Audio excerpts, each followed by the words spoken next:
Valve isn't quite ready to launch the Steam machines onto the market just yet, but that hasn't stopped companies such as Alienware from releasing their own hardware. The Alienware Alpha is a fairly compelling device that comes with powerful hardware in a small form factor case, as well as the ability to run the full library of PC games through the Steam Big Picture mode.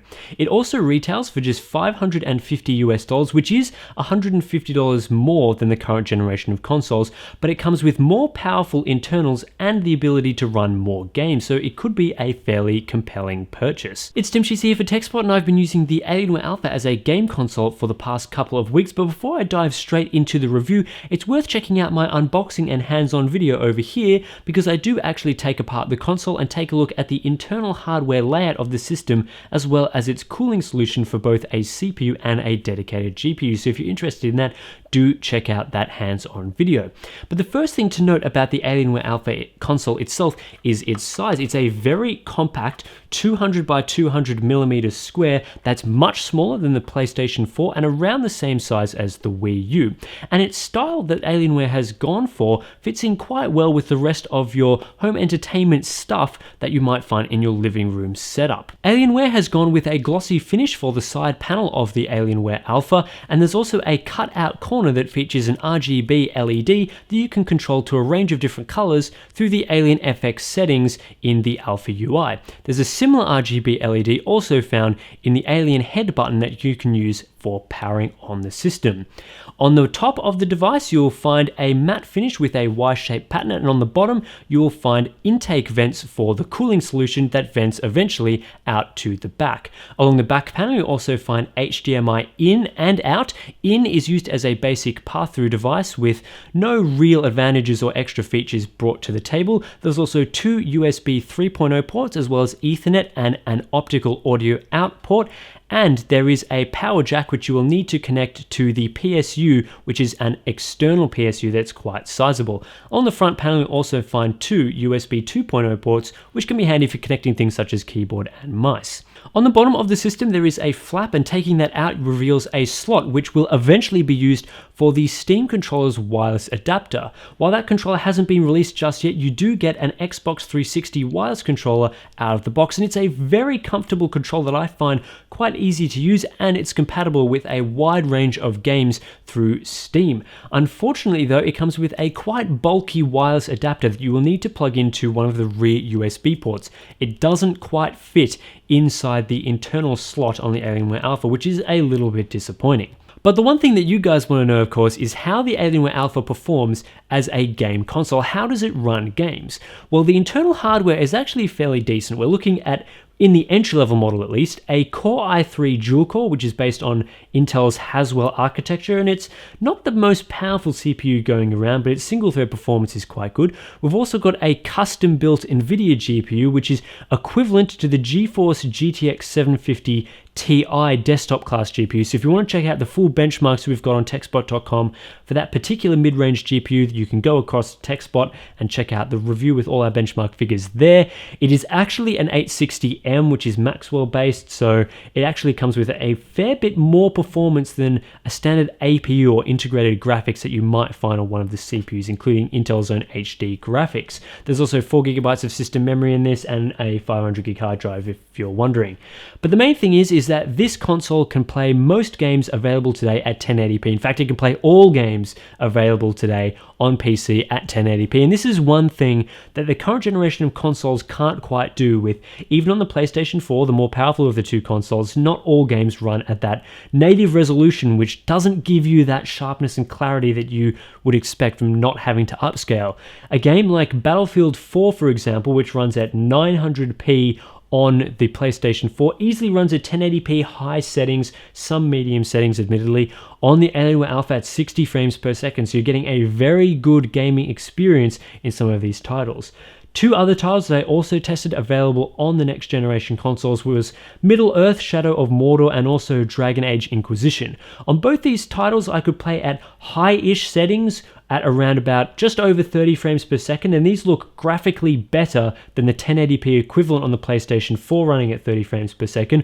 Alternatively, I could turn down the graphics settings to medium sort of level, and I could play it at around 50 to 60 frames per second. So you get that flexibility of being able to choose whether you want to run at 30 frames per second with high detail or at 60 frames per second with lower detail, which is something that you can't do on the console. So at that stage, we're looking at more powerful hardware than the consoles, but also with a bit of flexibility in how you want to play your games. But of course, you also get the advantage of being able to run a whole ton of PC games through Steam's Big Picture Mode. And Big Picture Mode, I'm actually very happy with what Valve has been able to engineer here. It's a very console controller friendly interface that suits your TV very well, and it comes with most of the same features as the standard Steam desktop client, so you're not losing out on any features. It's a well featured client that definitely holds its own against the console skins you'll find on the Xbox One and the PlayStation 4. But the main thing is that you can play thousands and thousands of games on the Alienware Alpha, including games on the last generation of consoles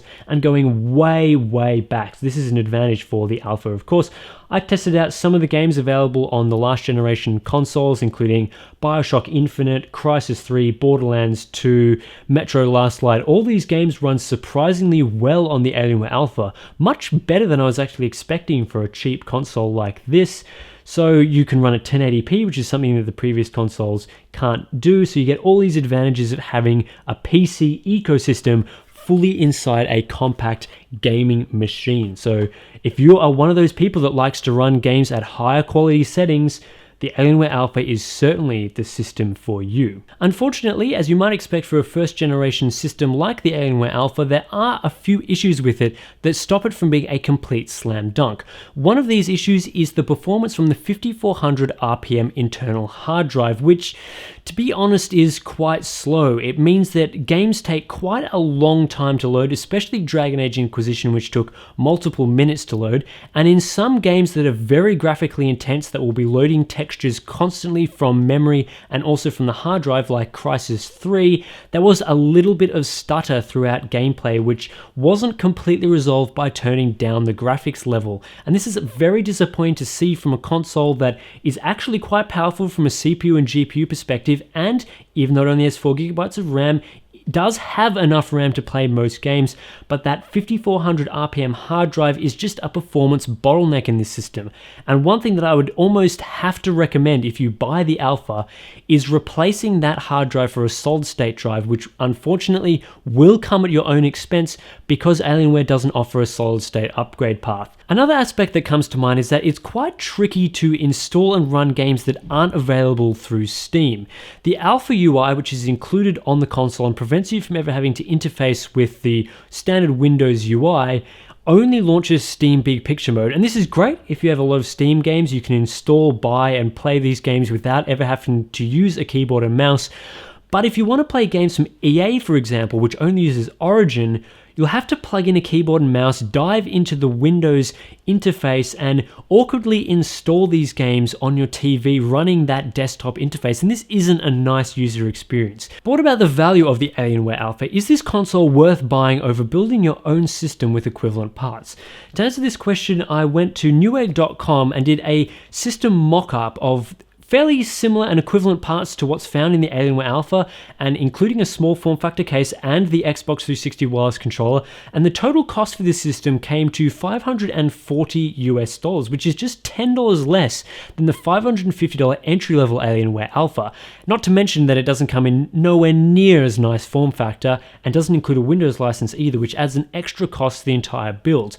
So this is actually a very impressive result for Alienware, which hasn't always been known for their value in their systems.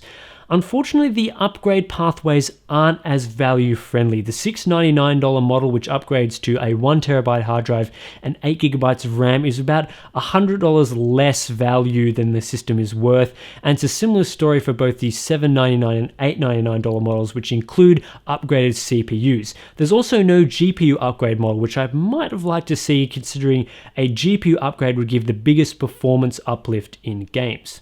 If you are in the market for a home living room gaming PC, the Alienware Alpha is definitely one to consider, although as I said, there are some issues with it that prevent it from being a complete slam dunk. So I hope you guys enjoyed this review of the Alienware Alpha. Don't forget to check out the full written review on TechSpot.com and subscribe to this YouTube channel for more video reviews, unboxings, and hands-on previews coming in the future. Thanks guys, this has been a TechSpot video review.